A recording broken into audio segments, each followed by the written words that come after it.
Okay, remember that they're changing my voice. The two sides of the argument go like this. One is universal, pinpoint, and moral precision. My argument is simple. Well, you can't just provoke someone every day, fume and poison them. With 23 witnesses on record, and countless people are aware of my argument that there's 23 plus witnesses on record to the psychological operations against me.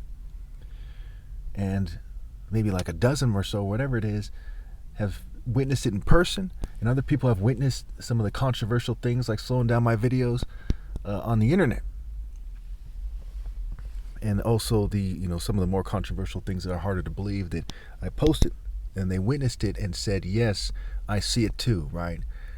It's a story for another day what that stuff is. You can't just provoke me every day and fume and poison me and really go the distance to piss me off and then try to stigmatize me and try to make it seem like my arguments are magically bad for America or they're going to increase the terror threat here. On top of this, you have countless groups that clearly promote violence.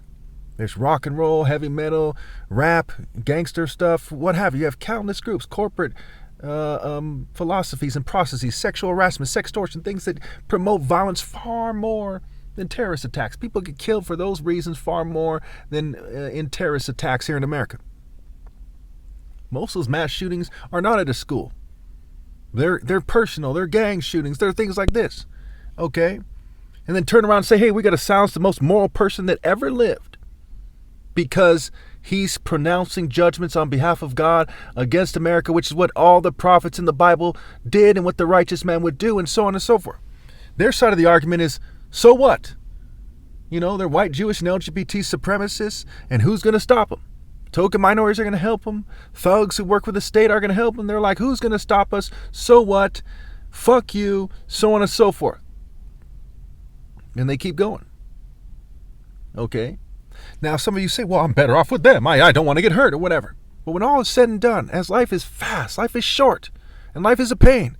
In a life that's short, that so many people say is a bitch, you're on the bitch side of the argument, and then you go to hell? That's fucking retarded. That's bitch.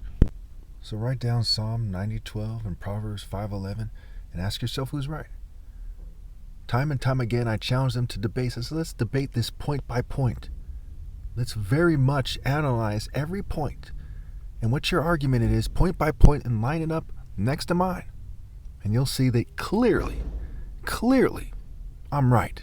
And the gap is huge.